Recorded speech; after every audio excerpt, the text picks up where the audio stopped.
Ever wonder what really causes traffic congestion? Hi everyone, and welcome to another Blade video. Today we will be talking about what to do after a car accident. How much time is wasted on traffic? It's the time spent hitting your brakes, as you wonder why this spot on the freeway always comes to a screeching halt. It's the time spent inching forward, as you crawl along the gridlocked road ahead. It's the time spent sitting, as you frustratingly question how the traffic jam even began. What are the causes of this phenomenon linked to stress, higher blood pressure, and weight gain?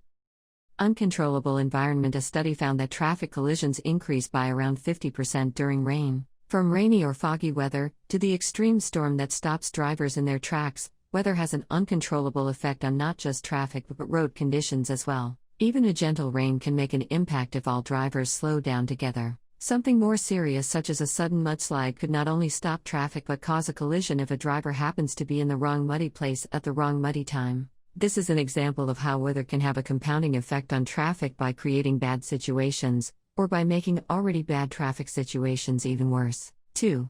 Mechanical problems. Another factor that can cause traffic congestion is the case of a mechanical failing. While arguably a mechanical failing could fall into a human-caused category, such as if the person failed to properly maintain the vehicle's tires, this is not always the case. Mechanical failings can also happen due to external factors such as a sharp object on the road, and can happen suddenly while driving, even if you just had your vehicle maintained. 3. Human factor. The all too common cause of traffic is humans.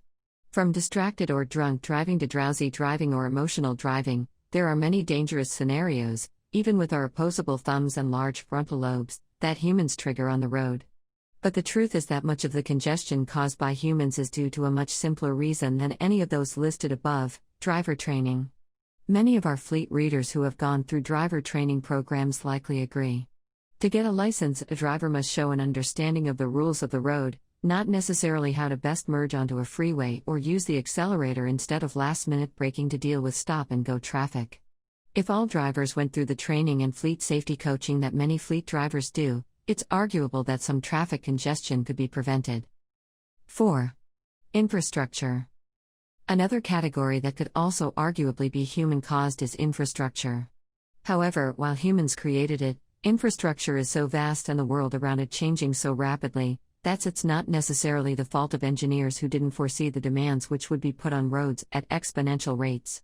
From potholes that cause slowdowns to bottlenecks in areas that outpopulated their roadways, infrastructure is the hidden troll that amplifies traffic problems in many urban and suburban areas. While environmental factors are outside of our control, technology provides some hope in solving the traffic challenges.